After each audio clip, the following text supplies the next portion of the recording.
How do, ladies, gents and others? It's me, Rustin Charmaine, back again, back with a tier list video. Because the last time I did a tier list video, someone commented saying, never do a tier list again, and a bunch of people liked it, so, yeah, here's another tier list video.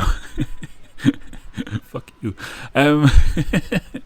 This time, we're going to talk about the band that I have talked about the second most, I believe, on this channel. I have already done 2 exploring the concept videos on them. That is Holding Absence, a phenomenal band from Wales, I believe, and one that I've seen live, not the most of all time. I believe that is a different Welsh band called The Blackout, or maybe Enter Shikari, but they're definitely kind of in the top 3 bands that I've seen the most times live, and they are amazing live. And above that, they are a band who I have heard, or from whom I have heard every single song, but only as of today, because I didn't make this tier list, it was made by someone who isn't credited. And when I came in here, I saw Immerse and Luna, and I was like, oh yeah, they had a different singer for a while. But then these songs are nowhere official. They've only been uploaded by fans to YouTube. So I heard these with former singer Zach, I think his name was, for the first time today. And we're beginning with them, and I am honestly a bit stuck as to where to put them, because, oh yeah, the categories. The categories are going to be Changed My Life. Just like with the Sleep Token one, there's going to be quite a few in here. Slaps Richard. If you know what name Richard is sometimes shortened to, then you can figure out what that one means. Solid, decent song.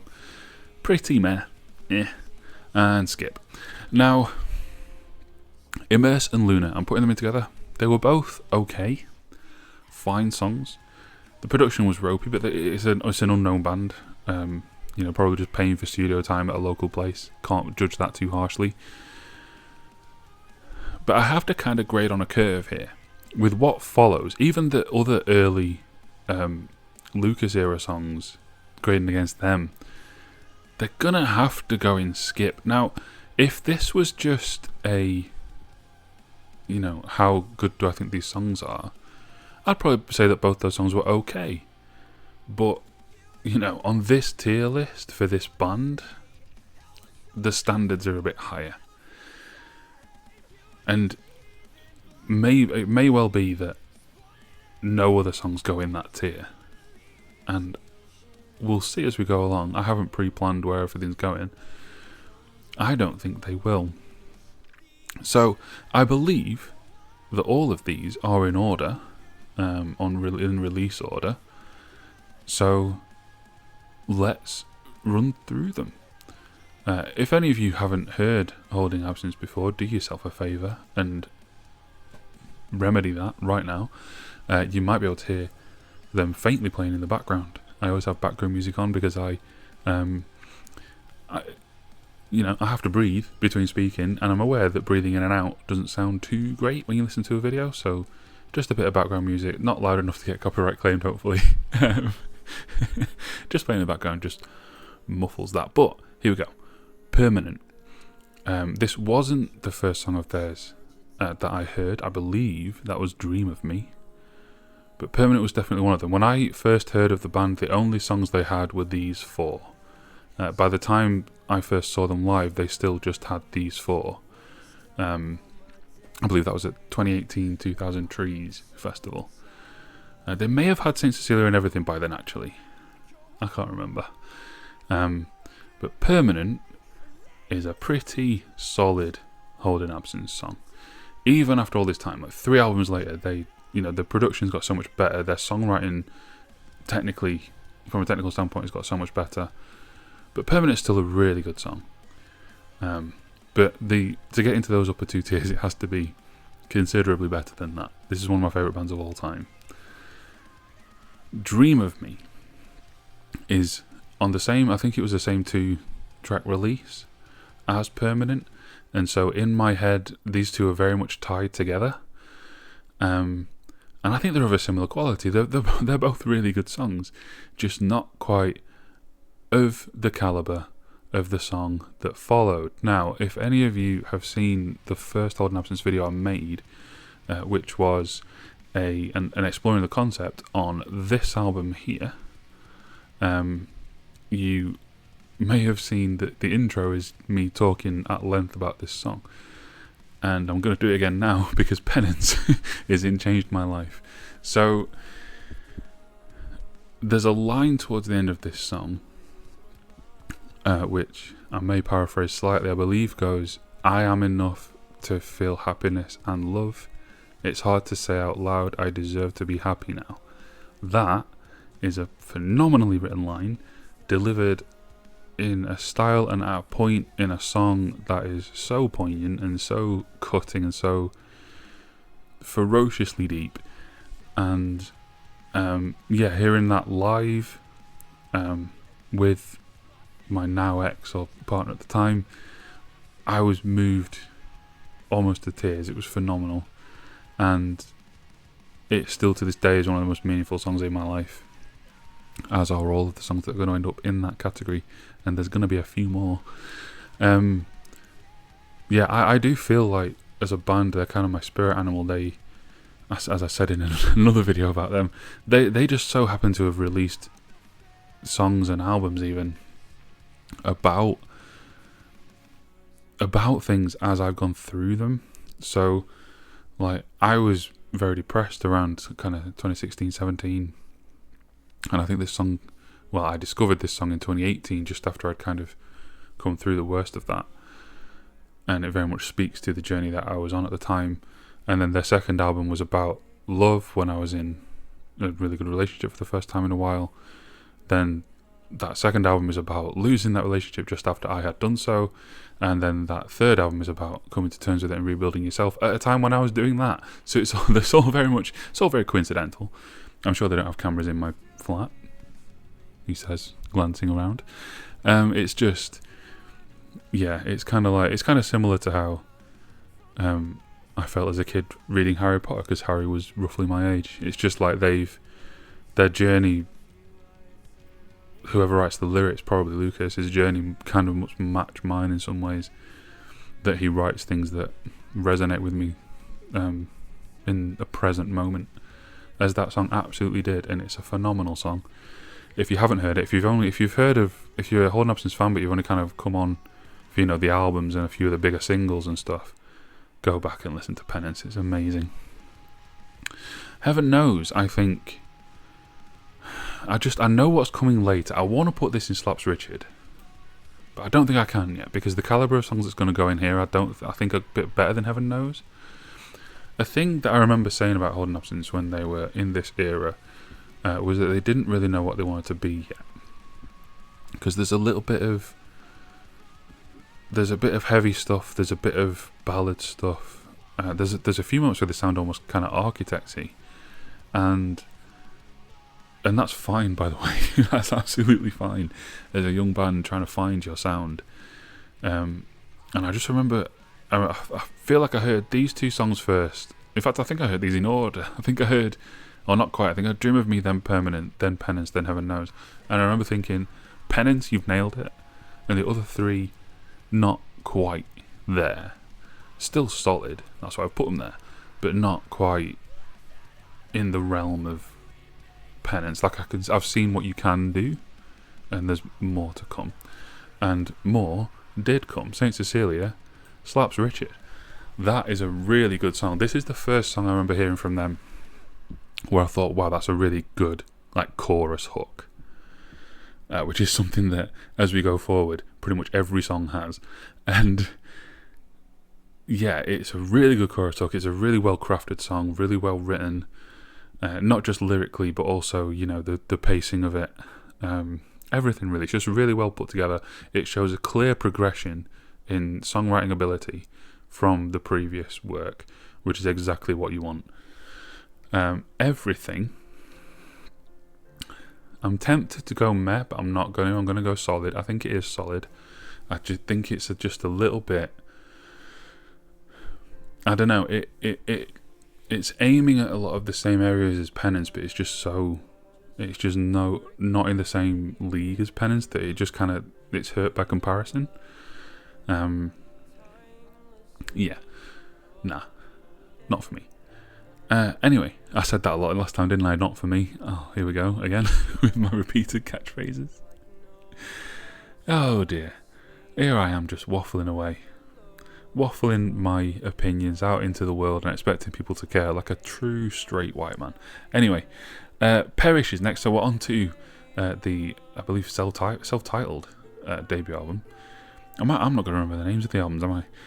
When I don't have it in front of me. It's just because there's other words here, so those are the words that are in my brain. My brain works very much like that. Perish, the opener, it's a solid opener to it. Oh, solid is going to get pretty full, isn't it? It's a solid album opener. It wasn't one of the singles. It wasn't one of the most. In fact, it might have been a single actually, but it wasn't one of the most memorable songs from this album. There are much better songs on this album. We're about to talk about one. We're about to talk about two, and yeah, this is an album that I haven't listened to in full in a while. Partly, I think, because this is a band that I still see as growing. They're still swapping out band members here and there. They're still growing. They're still growing into their sound, and each album has been an improvement. And so it's a little bit like, going back and listening to this album, it's something that I probably should do actually, but it's hurt by comparison again because they've improved since. So it's just not quite on the level of what's come after. Saying that though, You'll Always Ruin My Life slaps Richard. What a banger. That is such a good song. Still one of their best songs. One of their best chorus hooks. Everything I was saying about Saint Cecilia, basically the same again. Only it's probably a little bit better. Showing that progression, showing that improvement. And then I'll just put this next to it, shall I? They're very similar kind of songs, all three of those, Saint Cecilia, Your Love, and Like a Shadow. They're big, wide open. I nearly said heavy. They're not that heavy though, are they really? But they're just very expansive. Narrow verse, wide chorus, big. Great songs to hear live. Let's say it like that. And they're all, again, big hooks, well written, well crafted, damn good songs. You Are Everything. Now, You Are Everything has become a kind of a calling card for the band. It's a bit of a like a slogan. And I remember that they put so much effort into this song and so much value into it. But I remember actually hearing it and thinking, it's solid. I don't think it's one of their better songs. I think it's written about the fan base and it's a really, really nice message to a fan base. But purely sonically as a song, I don't think it's up there. Marigold is a piano ballad, and in the Sleep Token video that would mean it would go here. But I actually really like Holding Out Since it's slower ballads. Oh my god, Solid's gonna get so full. Maybe I need to rename Pretty Meh, or maybe I need to rethink what meh is. You know what, actually? Skip means I skip past it if it comes on. Maybe Pretty Meh, to avoid it just having nothing in it, which actually I don't think it will have anything in it. Yeah, okay. I'm not going to rename it, but Pretty Meh can just be any that I'll kind of and then put it in solid. I think should go in meh, because that's kind of what meh is. That noise is what that means, isn't it? So fine, there we go. That's a more even distribution, isn't it? Lovely. It's Pretty Meh, but I don't dislike it. I don't think there's any songs in here that I dislike. I've seen people. That's why I change it from the letters, by the way, because I've seen people make tier lists where they have S, A, B, C, D, F, and then everything's in B, A, and S, and I think that's kind of pointless. You should have an even spread across everything. If you don't have an even spread, then I don't think you're using this tool correctly. So yeah, like realistically, the bottom tier here. All right, the bottom tier is skip, but nothing else is going in there. I don't think. In fact, I know it's not. So the lowest tier, pretty meh, is actually songs that I do quite like, but I'm just not wild about. And then solid are ones that I will happily listen to. Slaps Richard are ones that are on regular rotation in my regular playlist. And then Change My Life are ones that I hold to my heart every night and weep tears of joy. Oh, To Fall Asleep. I didn't even know that was next when I said that weird thing that I just said. This is also pretty meh. To be honest, this self-titled album, it trails off towards the middle end, as albums often tend to. The quality does kind of dip. Not that badly. For example, Monochrome is a solid song.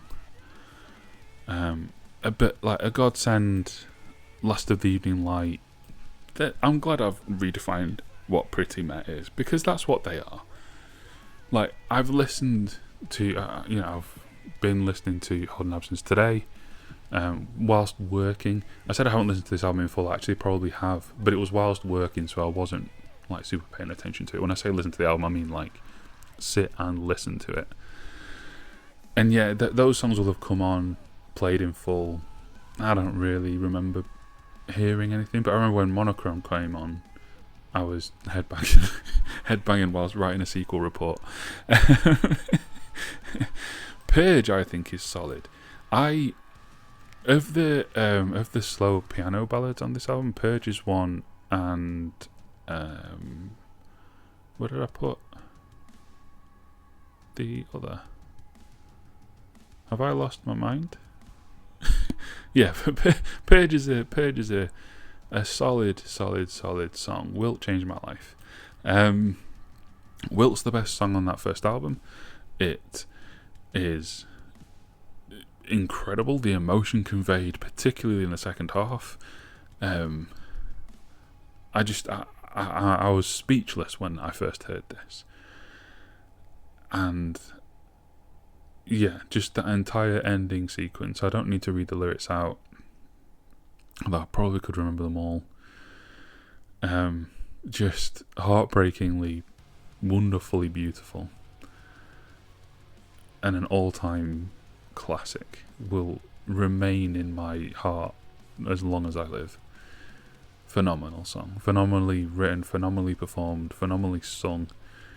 Yeah, incredible. If you haven't heard it, go out of your way to do so.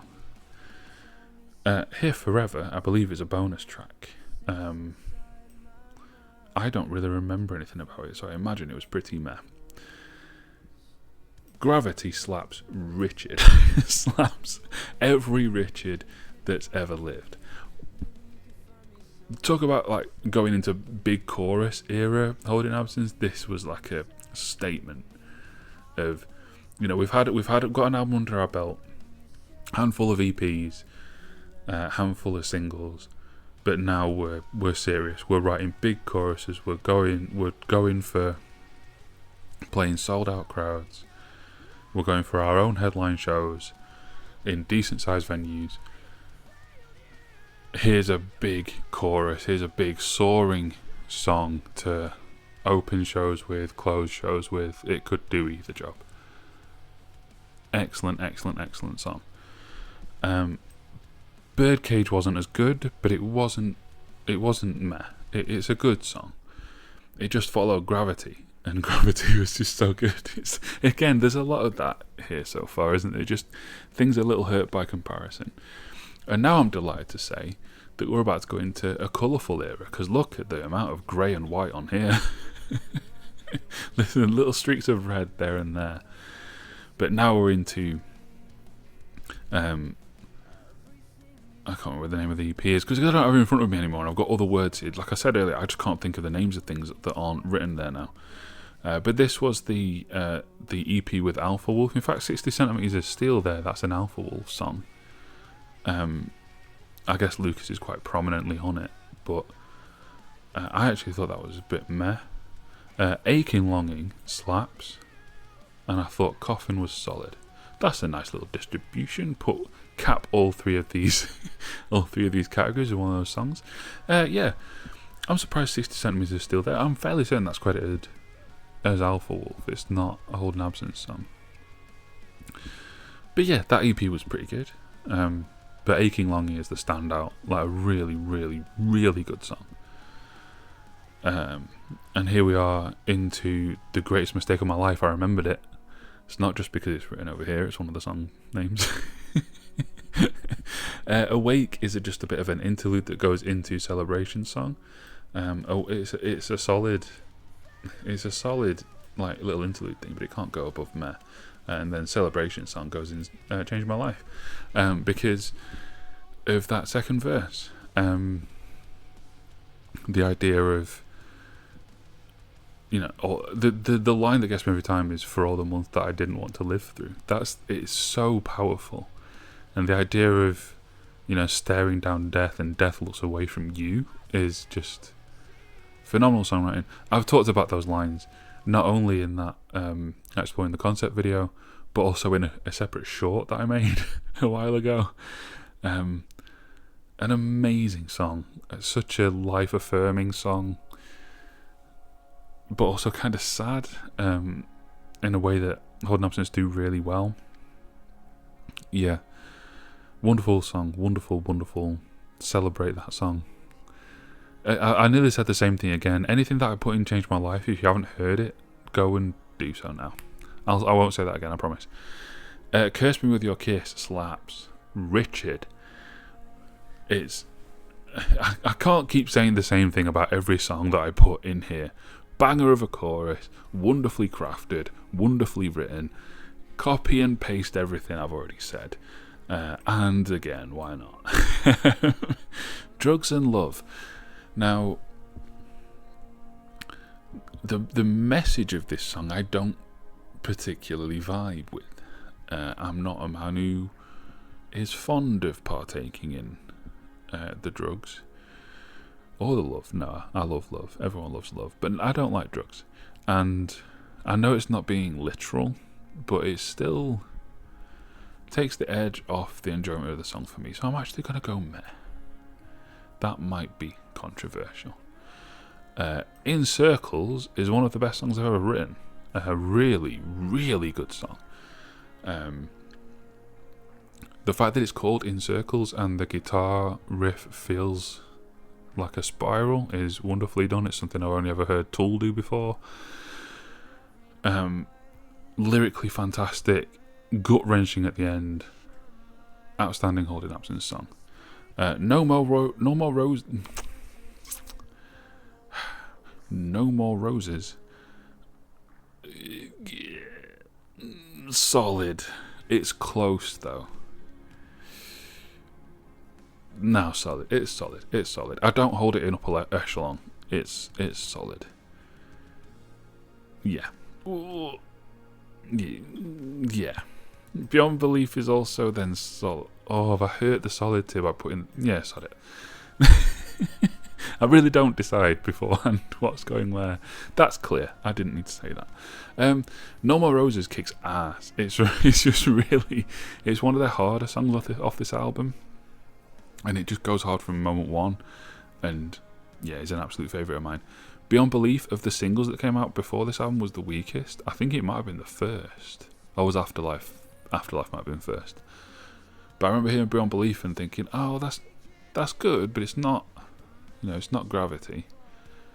And then I think In Circles was the third single, and very much kind of put my mind at ease. Like, oh no, we're still here, we're still going.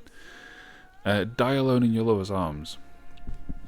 I believe this is the song that features Lucas's sister on guest vocals, along with...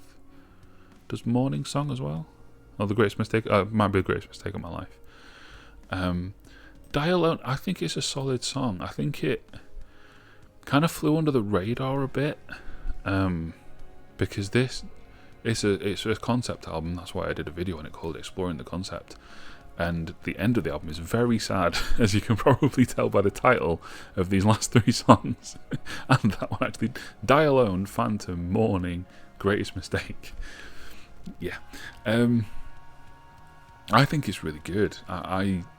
It's one of the songs that I come back to more often than quite a few others. But unfortunately, Phantoms is pretty meh. Morning Song is the closest thing to a skip. I'm not a huge fan of that. Oh, and I'm going to have to scroll a bit now. Oh dear. Can I just zoom out a little? Is that going to be alright on the video if I zoom out a little bit? Yeah, that's fine. The Greatest Mistake of My Life, I actually really like. It's kind of, I don't know, it reminds me of kind of Fallout games a little bit, which is a strange thing to say, but I'm going to put it in solid. An Apology Note, I think, is another bonus track, and I remember nothing about it, so meh. And now,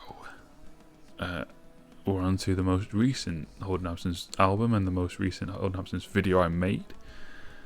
This album, I don't think anything's going to go in meh. This album is so good. If you haven't heard it, like, all the tracks cover the same subject matter. All of the tracks flow seamlessly into one another. It's kind of like a one long song sort of album.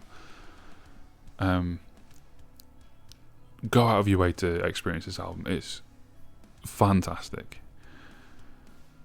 But in terms of the individual songs placing on a tier list, I don't really have anything individual to say about many of them, to be honest, because they're all just kind of... They're all... Alright, let's go. Head Prison Blues is a solid opener to the album. I'm going to have to zoom out more. No, it's going to be so small. If you're watching on a phone, I apologise. Crooked Melody slaps Richard. Do we have any arguments there? I don't suppose we will. False Dawn slaps Richard. Save Your Faith, I'll Let You Down Again. That's so good. Scissors slaps Richard. Oh no. Come back to me. Come, let's be friends. Oh dear. Right. Let's try and fit that. That'll do. I think that's the end of the stretching though, isn't it? Nothing else is going to get stretched further. Honeymoon slaps Richard. Death Nonetheless, solid. Her Wings, solid. These New Dreams slaps Richard. Liminal, so good. What, maybe the best song on the album, Liminal, but it's not the one that's taking the Change My Life spot. That goes to The Angel in the Marble. But The Angel in the Marble is only in Change My Life because of the entire album that precedes it. That's why I've kind of breezed through that, because I want to talk about the entire album in one big go, which I've already done for half an hour in a separate video. But what makes this album so good, and I can maybe zoom back in a bit now actually, what makes that album so good is that it is one discussion about one subject, the noble art of self-destruction. That's the album's title. It's a line that is in The Angel in the Marble, the final track. And the entire album is about coming to terms with the fact that you didn't turn out to be the person that you were hoping you would be. And deciding, okay, well, I'll make what I can of what I have and become the best version of me that is possible from here. With all my trauma, with everything I've loved, with everything I've lost, I will just be the best possible version of me. And that message comes to a head in the final stanza of the final chapter, and it's fucking beautiful. It's so good. It set such high expectations for whatever Holding Absence release next. Truly phenomenal, truly one of the best pieces of art I've ever bore witness to. But yeah, The Angel in the Marble. That last time I saw Holding Absence, they played that as the show closer, and it was even more moving in that context. Just in a packed room full of people in Leeds, I think, just screaming, "I am a puzzle, I am a painting, I am a work of art in the making," is just an experience I'll never forget. and one that changed my life. So there you go. There's some more baseless opinions of mine. I hope you enjoy these. I know some of you don't, and it's for those of you that I made this. Fuck you. Until the future, drive safe.